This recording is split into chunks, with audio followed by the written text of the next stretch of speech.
Selamat bertemu lagi Bapak, Ibu, Saudara dan Saudari semuanya. Senang rasanya kita dapat berkumpul untuk menyaksikan tayangan kesayangan kita yakni channel Sang Penghujat. Di episode kali ini, kita masih melanjutkan penelaahan kita mengenai Kitab Keluaran, yang telah sampai di pasal yang ke-28. Di tayangan ini, kita juga masih melanjutkan serial panjang yang cukup melelahkan, di mana nalar kita diuji kewarasannya, antara kebohongan versus kebodohan. Harapan kami selaku host di channel ini, kita dapat melihat manakah yang merupakan kebohongan-kebohongan narasi sehingga kita tidak menjadi manusia-manusia bodoh yang dapat dipermainkan oleh teolog-teolog yang jahat. Sebelum kami membacakan ayat demi ayatnya, seperti biasa silakan Bapak, Ibu, Saudara-saudari menyiapkan terlebih dahulu segala keperluan Anda agar nyaman dalam menyaksikan tayangan ini. Kami mulai dari ayat ke-1. Mengenai pakaian imam, ayat ke-1. Engkau harus menyuruh abangmu Harun bersama-sama dengan anak-anaknya datang kepadamu, dari tengah-tengah orang Israel, untuk memegang jabatan imam bagiku Harun dan anak-anak Harun, yakni Nadab, Abihu, Eleazar dan Itamar. Haruslah engkau membuat pakaian kudus bagi Harun, abangmu, sebagai perhiasan kemuliaan. Haruslah engkau mengatakan kepada semua orang yang ahli, yang telah kupenuhi dengan roh keahlian, membuat pakaian Harun, untuk menguduskan dia, supaya dipegangnya jabatan imam bagiku. Di pasal ke-28 ini keseluruhannya terdiri dari 43 ayat, Bapak Ibu, Saudara sekalian. Di sini oleh LAI diberi subjudul mengenai pakaian imam. Dari ayat ke-1 hingga ayat ke-3 ini, Yahweh, Tuhan Allahnya Israel memberikan perintah kepada Musa agar membuatkan pakaian imam kepada Harun dan anak-anaknya. Harun ini diberi tugas oleh Yahweh sebagai pemegang jabatan imam. Harun beserta anak-anaknya ada 4 orang. Jadi kita bisa melihat di ayat pertama tersebut ada Nadab, Abihu, Eleazar, dan Itamar. Karena Harun dan anak-anaknya ini diberi tugas sebagai imam, maka mereka diberikan perhiasan kemuliaan oleh Tuhan berupa pakaian yang disebut pakaian kudus. Ada kriteria tertentu di dalam membuat pakaian imam ini, dan yang dapat membuat pakaian imam ini adalah orang yang ahli yang telah diberi roh keahlian oleh Yahweh sendiri. Jadi ini ada orang tertentu yang dipilih oleh Tuhan agar dapat membuat pakaian-pakaian tersebut. Pakaiannya seperti apa? Ya, kita lanjutkan di ayat berikutnya. Namun menariknya adalah di ayat kedua yang kita lihat tadi. Perhiasan kemuliaan bagi Tuhan adalah pakaian kudus. Jadi kita lihat bahwa seseorang bisa disebut mulia, memiliki perhiasan kemuliaan itu dilihat dari pakaiannya. Maka janganlah heran jika banyak orang lebih mementingkan pakaiannya daripada tingkah lakunya. Ini justru terbalik dengan apa yang kita sering dengar dari khotbah-khotbah dari semua teolog yang mengatakan bahwa tingkah laku perbuatan kita itu adalah cermin dari diri kita sendiri. Namun jika kita lihat di sini, ternyata Yahweh, Tuhan Allahnya Israel sejak dahulu kala memberikan perhiasan kemuliaan itu berupa pakaian dalam bentuk fisik, bukan tingkah laku. Tingkah laku memang mencerminkan karakter diri kita, apakah kita orang baik atau buruk.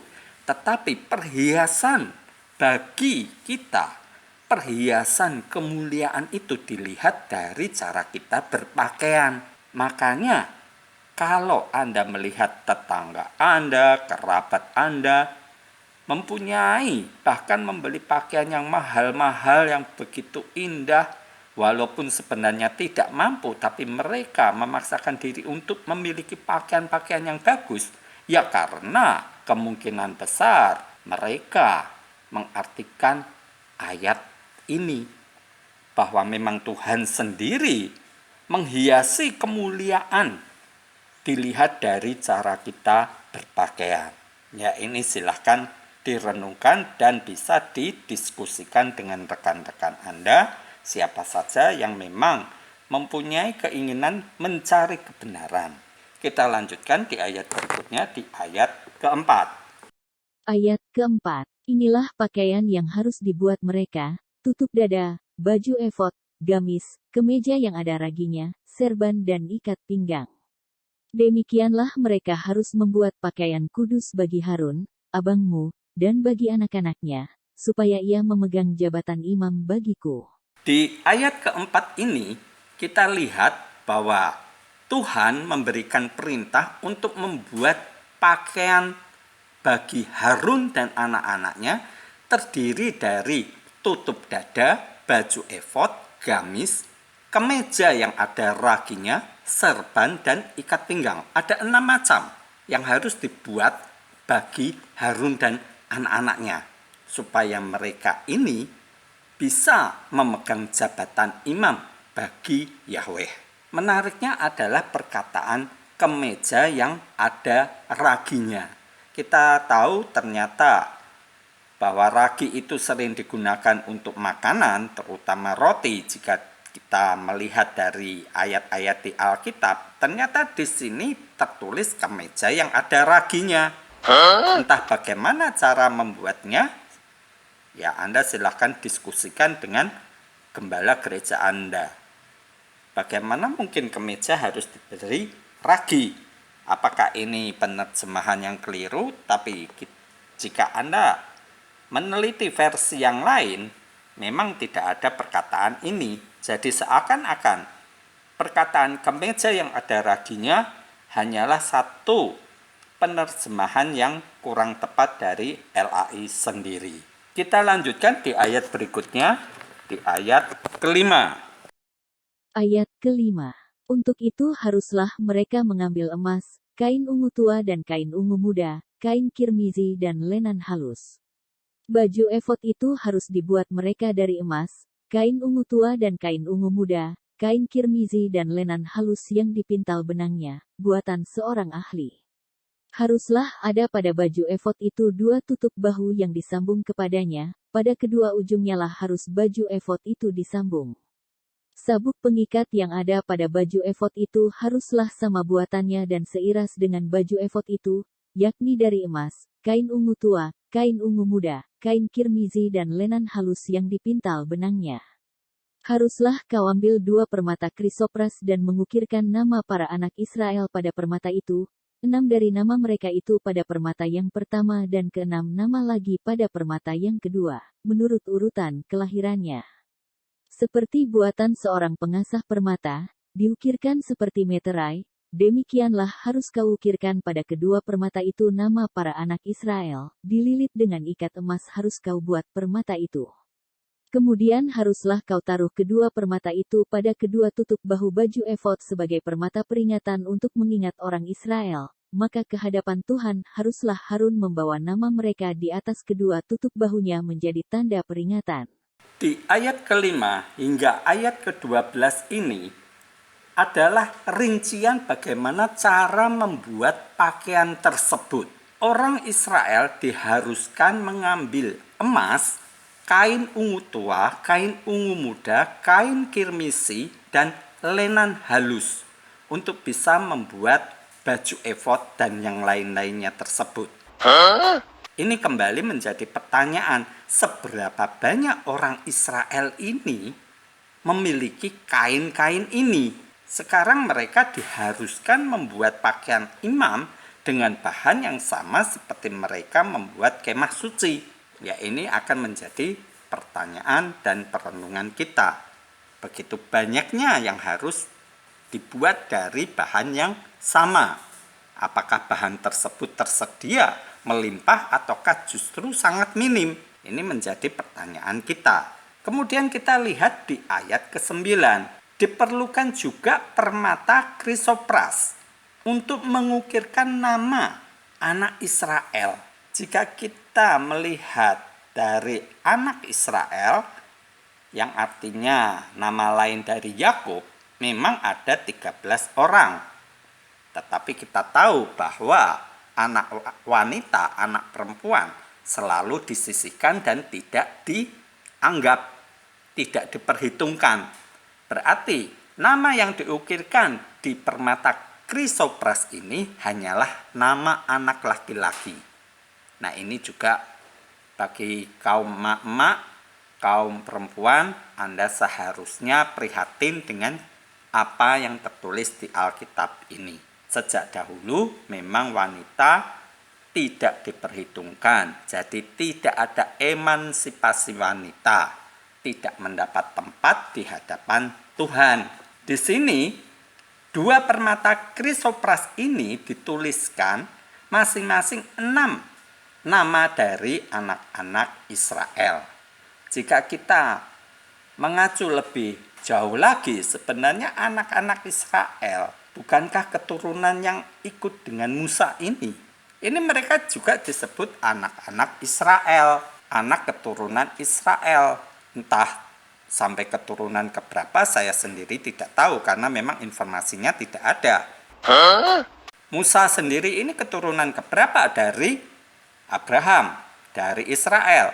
Kita tidak jelas mengenai hal ini. Kalau hanya menggunakan anak Israel atau anak Yakub yang 12 orang laki-laki, memang masing-masing tertulis di masing-masing permata tersebut bisa. Tapi ini pun masih menjadi pertanyaan, seberapa besar permata Krisopras ini? Minimal menurut saya ukuran permata Krisopras ini 3 cm dikali 5 cm, Bapak Ibu, supaya dapat mengukirkan 6 nama di situ. Bayangkan jika permata Krisopras ini hanya seujung kuku atau segede kuku ibu jari Anda. Kita tahu bahwa kuku ibu jari paling besar di antara kuku-kuku yang lain. Dengan ukuran yang hanya mungkin 1 cm dikali 1 cm, bagaimana seorang ahli dapat mengukirkan nama-nama anak Israel pada permata tersebut? Ini juga nalar kita kembali diuji. Maka persepsi saya mengatakan bahwa permata Krisopras ini minimal mempunyai ukuran 3 cm dikalikan 5 cm. Harus cukup besar sehingga nama-nama anak Israel bisa diukirkan pada permata tersebut. Kemudian muncul pertanyaan berikutnya, apakah benar orang Israel ini memiliki permata Krisopras? Lantas dari mana mereka memiliki permata ini? Apakah pada waktu mereka menjarah orang Mesir? Pada waktu mereka keluar dari Mesir dahulu? Ya entahlah, karena data ini juga tidak ada. Permata-permata ini diharuskan ditaruh pada kedua tutup baju efod. Berarti di bahu kanan kiri yang memakai baju efod ini nantinya ada permata Krisopras yang terukir nama-nama dari anak Israel atau anak Yakub. Kita lanjutkan di ayat berikutnya, di ayat ke-13. Ayat ke-13. Haruslah kau buat ikat emas dan 2 untai dari emas murni, sebagai utas haruslah kau buat itu, yang buatannya sebagai tali berjalin, dan haruslah kau pasang untai berjalin itu pada ikat itu. Haruslah engkau membuat tutup dada pernyataan keputusan, buatan seorang ahli.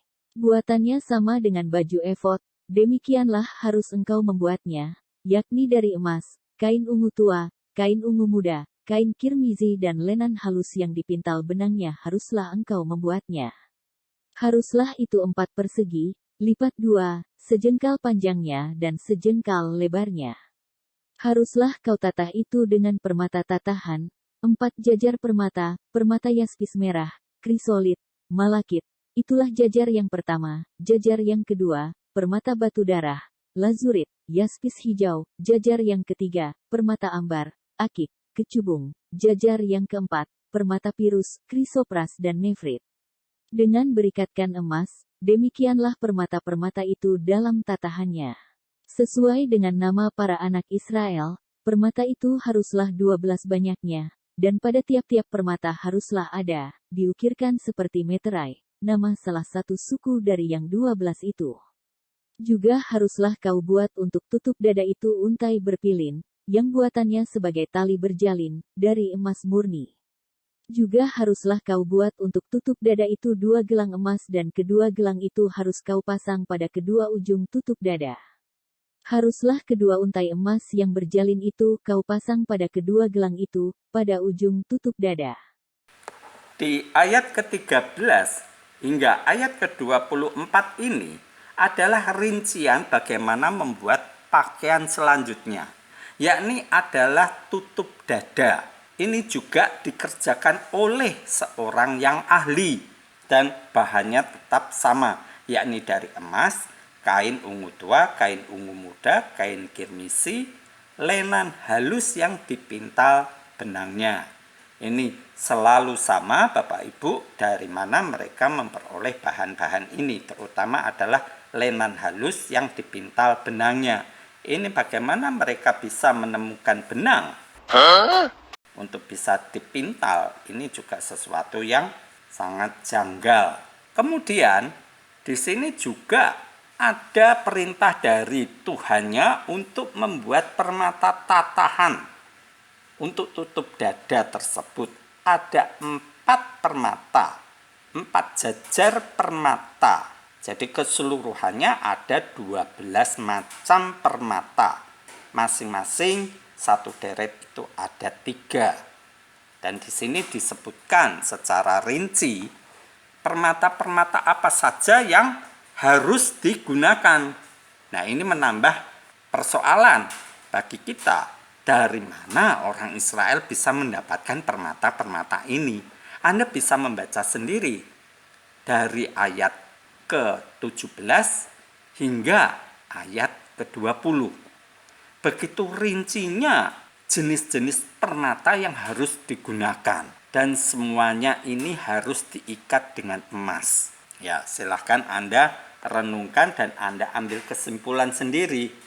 Dari sini menjadi sesuatu yang nampaknya luar biasa, tinggal kita menambahkan lagi luar biasa apanya. Luar biasa dahsyat pembuatannya, begitu luar biasa megah dan agungnya, ataukah luar biasa bohongnya?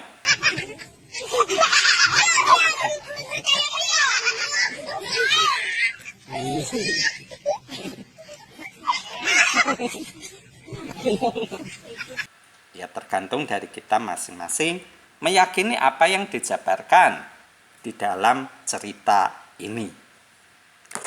Kita lanjutkan di ayat berikutnya, di ayat ke-25. Ayat ke-25. Kedua ujung lain dari kedua untai berjalin itu haruslah kau pasang pada kedua ikat emas itu, demikianlah kau pasang pada tutup bahu baju efod di sebelah depannya. Haruslah engkau membuat 2 gelang emas dan membubuhnya pada kedua ujung tutup dada itu, pada pinggirnya yang sebelah dalam, yang berhadapan dengan baju efod. Juga haruslah engkau membuat 2 gelang emas dan memasangnya pada kedua tutup bahu baju efod, di sebelah bawah pada bagian depan, dekat ke tempat persambungannya, di sebelah atas sabuk baju efod. Kemudian haruslah tutup dada itu dengan gelangnya diikatkan kepada gelang baju efod dengan memakai tali ungu tua, sehingga tetap di atas sabuk baju efod, dan tutup dada itu tidak dapat bergeser dari baju efod. Demikianlah di atas jantungnya harus dibawa Harun nama para anak Israel pada tutup dada pernyataan keputusan itu, apabila ia masuk ke dalam tempat kudus, supaya menjadi tanda peringatan yang tetap di hadapan Tuhan. Di ayat ke-25 hingga ayat ke-29 ini, begitu rincinya Tuhan Allahnya Israel ini memberikan petunjuk di dalam pembuatan tutup dada dan kemudian bisa diikatkan dengan baju efod tersebut. Ada tali-tali, ada gelang-gelang yang harus dibuat dan dari emas, sehingga nantinya tutup dada tersebut tidak bergeser-geser dari baju efod. Ini sesuatu yang benar-benar luar biasa. sesuatu yang demikian rinci yang diperintahkan oleh Yahweh, Tuhan Allahnya Israel, kepada Musa agar dilakukan pembuatan baju untuk imam ini. Kita lanjutkan di ayat berikutnya, di ayat ke-30. Ayat ke-30. Dan di dalam tutup dada pernyataan keputusan itu haruslah kau taruh Urim dan Tumim, haruslah itu di atas jantung Harun, apabila ia masuk menghadap Tuhan, dan Harun harus tetap membawa keputusan bagi orang Israel di atas jantungnya, di hadapan Tuhan. Di ayat ke-30 ini, kita lihat bahwa di dalam tutup dada yang dipakai oleh imam, yakni Harun, harus ada Urim dan Tumim. Itu di atas jantung Harun ketika dia masuk ke dalam kemah suci. Ada yang menarik di sini, yakni mengenai Urim dan Tumim. Apakah Urim dan Tumim ini? Saya berusaha untuk mencari penjelasannya dan ditemukanlah satu hal, bahwa Urim dan Tumim ini merupakan alat, satu piranti untuk menerima jawaban dari Yahweh. Jadi Urim Tumim ini satu alat yang biasanya konon berupa lempengan, di mana di situ ada huruf, ada berkat dan kutub. Demikian penjelasannya. Jika nantinya ada pertanyaan yang dihadapkan kepada Yahweh, maka imam ini akan melakukan undi dengan menggunakan Urim Tumim ini. Jika nantinya plat tersebut menunjukkan tanda berkat, maka Yahweh menyetujui atau mengatakan iya terhadap persoalan tersebut. Jika sebaliknya ada kata kutuk, maka tidak diperbolehkan hal tersebut dilakukan. Jadi ini mirip sekali jika Anda tahu mengenai ajaran Konghucu, Konfusius di kelenteng-kelenteng atau Taoisme. Mereka sering menggunakan kayu yang disebut alat untuk pakpoi. Di situ adalah pertanyaan bagi dewanya ya dan tidak. Ternyata ini mengadopsi dari cerita di Israel ini. Karena kita tahu bahwa pengajaran dari kitab Taurat ini jauh lebih lama daripada apa yang diajarkan di Taoisme maupun Konghucu. Menurut saya, Konghucu maupun Taoisme ini mengadopsi dari Urim dan Tumim ini. Jadi ketika ada persoalan yang harus dihadapkan kepada Yahweh, maka imam besar yang masuk ke dalam kemah suci ini menghaturkan pertanyaan yang jawabannya ya dan tidak. Lantas bagaimana jika jawabannya dari plat tersebut menunjukkan Urim dan Tumim, bukan berkat ataupun kutuk, tetapi berkat kutuk itu muncul bersama-sama, maka dianggap bahwa Tuhan tidak memberikan jawaban. Nah, ini akan menjadi persoalan lebih lanjut. Kalau Tuhan tidak memberikan jawaban itu lantas bagaimana? Nah, ini kita nanti lihat di kejadian-kejadian berikutnya. Apakah memang ada hal tersebut atau tidak? Tetapi inilah yang saya pelajari, yang saya temukan bahwa Urim Tumim ini adalah alat untuk meminta jawaban keputusan dari Tuhan. Dan ini ditaruh di atas jantung Harun. Padahal kalau kita lihat terjemahan yang lain, ini bukan jantung Harun, tetapi hati Harun. Karena di dalam bahasa Inggrisnya pun tertulis heart. Jadi heart ini adalah hati Harun. Tetapi ini kemungkinan oleh LAI lebih di kekinian bahwa heart ini adalah jantung. Jadi ya terserah Anda mau meyakininya gimana, karena memang letaknya ada di dada. Dan ini tertulis bahwa Harun harus tetap membawa keputusan bagi orang Israel. Nah, ini yang merupakan kegunaan dari Urim dan Tumim. Kita lanjutkan di ayat berikutnya, di ayat ke-31. Ayat ke-31. Haruslah kau buat gamis baju efod dari kain ungu tua seluruhnya. Lehernya haruslah di tengah-tengahnya, lehernya itu harus mempunyai pinggir sekelilingnya, buatan tukang tenun, seperti leher baju zirah haruslah lehernya itu, supaya jangan koyak. Pada ujung gamis itu haruslah kau buat buah delima dari kain ungu tua, kain ungu muda dan kain kirmizi, pada sekeliling ujung gamis itu, dan di antaranya berselang-seling giring-giring emas, sehingga satu giring-giring emas dan satu buah delima selalu berselang-seling pada ujung gamis itu. Haruslah gamis itu dipakai Harun, apabila ia menyelenggarakan kebaktian, dan bunyinya harus kedengaran, apabila ia masuk ke dalam tempat kudus di hadapan Tuhan dan apabila ia keluar pula, supaya ia jangan mati. Di ayat ke-31 hingga ke-35 ini, ada perintah dari Yahweh untuk pembuatan gamis baju efod. Ini juga dari kain ungu tua seluruhnya. Kemudian lehernya juga harus seperti leher baju zirah. Berarti kemungkinan menurut saya ini lehernya adalah tegak. Dan di ujung gamis itu ada buah delima dari kain ungu tua, kain ungu muda, kain kirmisi. Dan ada diselang-seling dengan giring-giring emas. Giring-giring emas ini kemungkinan adalah sebangsa lonceng. Jadi ketika nantinya imam ini berjalan, maka buah delima yang dari kain tersebut akan berbunyi karena ada loncengnya. Kita lihat di ayat ke-35 ini tertulis bahwa gamis tersebut dipakai oleh Harun apabila ia menyelenggarakan kebaktian, dan harus berbunyi supaya kedengaran ketika ia masuk tempat kudus, supaya ia jangan mati. Jadi seperti kita lihat di gereja tertentu memang masih menggunakan bunyi-bunyian semacam ini, dan juga ada dupa-dupa wewangian ketika memasuki tempat ibadah.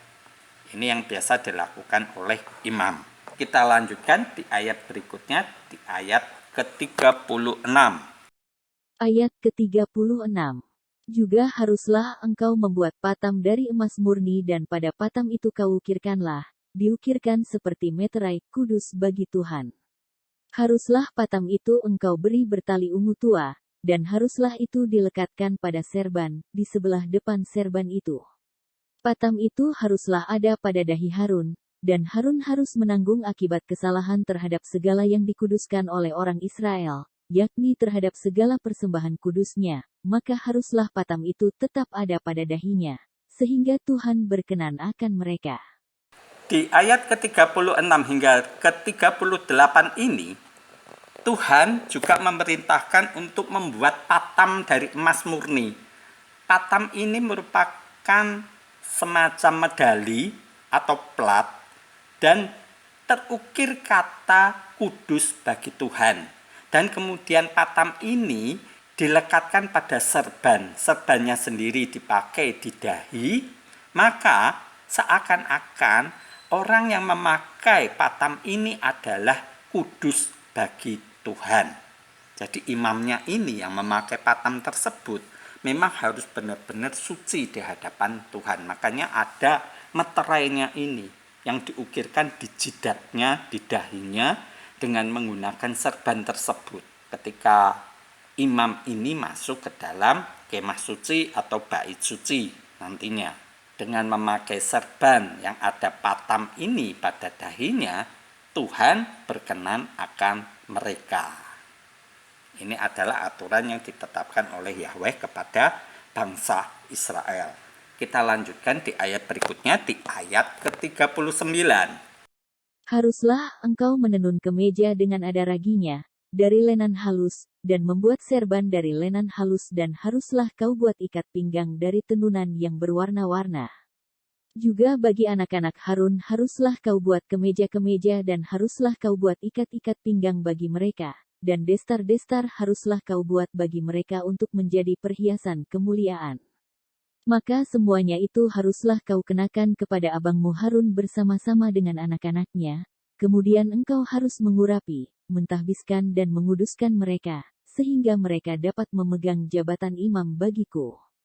Buatlah celana-celana lenan bagi mereka untuk menutupi daging auratnya, celana itu haruslah dari pinggang sampai paha panjangnya. Harun dan anak-anaknya haruslah memakainya, apabila mereka masuk ke dalam kemah pertemuan atau apabila mereka datang ke mezbah untuk menyelenggarakan kebaktian di tempat kudus, supaya mereka jangan membawa kesalahan kepada dirinya, lalu mati. Itulah suatu ketetapan untuk selama-lamanya baginya dan bagi keturunannya. Di ayat ke-39 hingga ayat 43, ini adalah ayat-ayat terakhir, Musa masih mendapatkan perintah dari Yahweh untuk membuat kemeja yang ada raginya dan dari lenan halus. Kemudian membuat serban ini juga dari lenan halus. Juga membuat ikat pinggang dari tenunan yang berwarna-warna. Dan bagi anak-anak Harun dibuatlah kemeja-kemeja dan juga ada ikat pinggang, ada destar-destarnya. Ini berbeda dari yang dipakai oleh Harun dan oleh anak-anaknya. Ini juga akan menjadi pertanyaan, apakah baju efod, kemudian tutup dada dan lain-lain itu juga dikenakan pada anak-anak Harun? Jika memang dikenakan pada anak-anak Harun, maka betapa banyak permata-permata yang harus dibuat. 진짜. 빨리 확인해봐야지. 답답해 미치겠네. 진짜. Namun jika kita melihat secara terpisah dari ayat 39 hingga 43 ini dengan ayat-ayat sebelumnya, maka kita bisa sedikit menyimpulkan bahwa pakaian yang dikenakan Harun berbeda dengan yang dikenakan oleh anak-anaknya. Jika ada sebutan imam besar, maka anak-anak Harun ini hanyalah imam, bukan imam besar.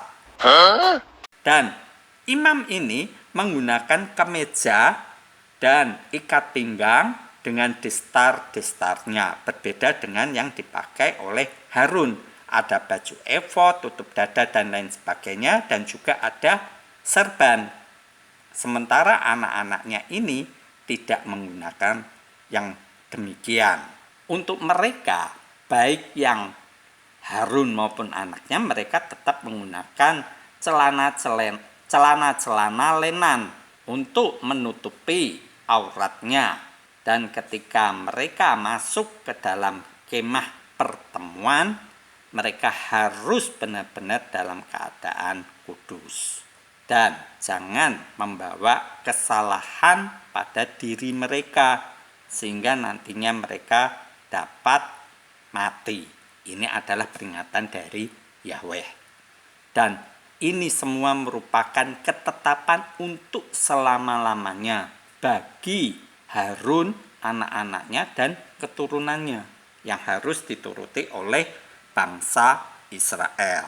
Demikianlah Bapak Ibu, saudara-saudari sekalian, 43 ayat dari pasal ke-28 Kitab Keluaran telah kita cermati, kita baca ayat per ayatnya, dan kita dapat mengerti cerita ini. Masih memang menyisakan pertanyaan yang memang sulit untuk mendapatkan jawabannya, karena memang data yang ditampilkan di Alkitab ini sangat minim dan tidak terlalu detail. Di sini kita lihat dari ayat 1 hingga 43 detail di dalam pembuatannya, tetapi tidak detail dari mana bangsa Israel ini memperoleh bahan-bahan tersebut. Ya, moga-moga ketika kita meneliti lebih lanjut, nanti ada di pasal-pasal berikutnya yang menjelaskan bagaimana bangsa Israel ini dapat membuat apa yang diperintahkan oleh Tuhannya. Tetapi sampai saat ini, di episode ke-72 ini, kita masih mempunyai pertanyaan-pertanyaan yang belum ada jawabannya. Terlepas dari itu semua, apa yang telah kita pelajari di sini, inilah cerita yang diyakini oleh sebagian besar penduduk dunia sebagai satu kenyataan yang pernah terjadi pada dahulu kala. Namun sebagian lagi masih mempertanyakan kebenaran dari cerita ini karena begitu banyaknya pertanyaan-pertanyaan yang tidak terjawab. Namun apapun itu juga Bapak Ibu dan saudara sekalian, apa yang telah kita pelajari ini semoga dapat semakin menguatkan keyakinan Anda, memperbaiki menguatkan iman Anda terhadap apa yang telah Anda yakini tersebut. Ini adalah penelaahan secara jelas ayat per ayat berdasarkan logika kita agar Alkitab ini masih tetap relevan sampai zaman sekarang. Jangan sampai nantinya generasi mendatang justru akan menganggap bahwa Alkitab ini hanyalah kitab dongeng yang tidak relevan dengan zamannya. Ini akan membuat kita kehilangan generasi yang tidak percaya kepada Tuhan. Nah, ini yang harus kita waspadai dan kita cermati. Oh no! Dan ini merupakan tanggung jawab kita bersama. Saya mengucapkan banyak terima kasih bagi Anda semua yang telah berkenan menyisihkan waktu Anda untuk menyaksikan tayangan kita kali ini. Dan saya juga mengucapkan selamat bergabung bagi Anda yang baru pertama kali menyaksikan video ini. Silakan Anda melihat tayangan-tayangan sebelumnya untuk dapat Anda cermati dan juga dapat Anda komentari. Segala tanggapan Anda saya ucapkan banyak terima kasih.